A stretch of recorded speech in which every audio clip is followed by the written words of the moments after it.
rôle de CEIP dans l'accompagnement des entreprises.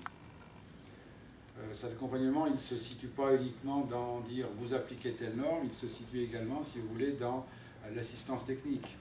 Il est clair que pour vous, l'objectif du marquage CE, tel que je l'ai compris et tel que je le vis au quotidien, c'est avant tout un objectif commercial. Vous avez intégré donc cette préoccupation. Je dirais que ce soit l'analyse technique ou que ce soit l'aspect réglementaire de la motivation du marquage CE, on peut dire que cela revient à 50-50.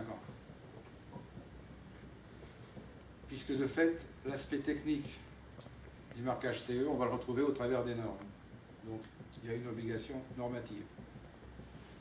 L'aspect réglementaire, c'est l'objectif de sécurité des biens et des personnes. Ce sont les directives. Donc, il y a forcément une relation directive-norme qui fait que l'aspect technique et l'aspect réglementaire sont, je dirais, des objectifs complémentaires. Je vais plutôt vous donner un petit peu un guide de ce que j'appelle, moi, l'objectif du marquage CE au travers de 12 étapes. La première priorité, c'est le descriptif du produit, car il va définir, en fait, le contour de ce que sera votre produit final.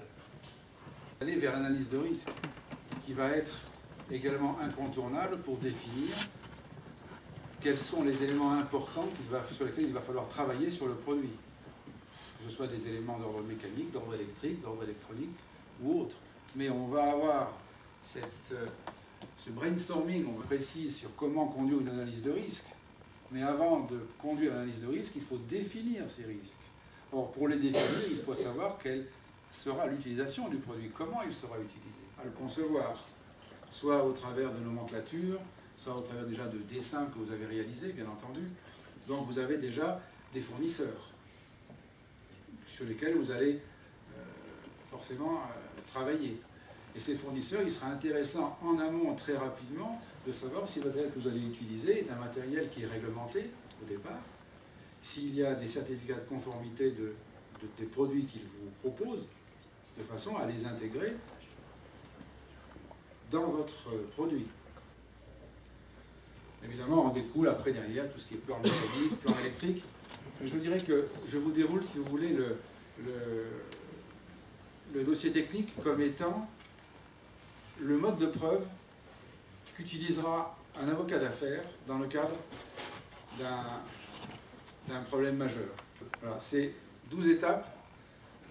Je dirais que c'est un petit peu mon rôle, c'est d'accompagner, si vous voulez, les entreprises pour alléger, je dirais, au départ, le marquage CE. Il est certain que tous les essais qui seront à faire en laboratoire seront conduits par l'entreprise, évidemment, mais je dirais qu'on aura déjà dégrossi de façon assez significative l'objectif du marquage CE. Écoutez, je vous remercie de m'avoir écouté.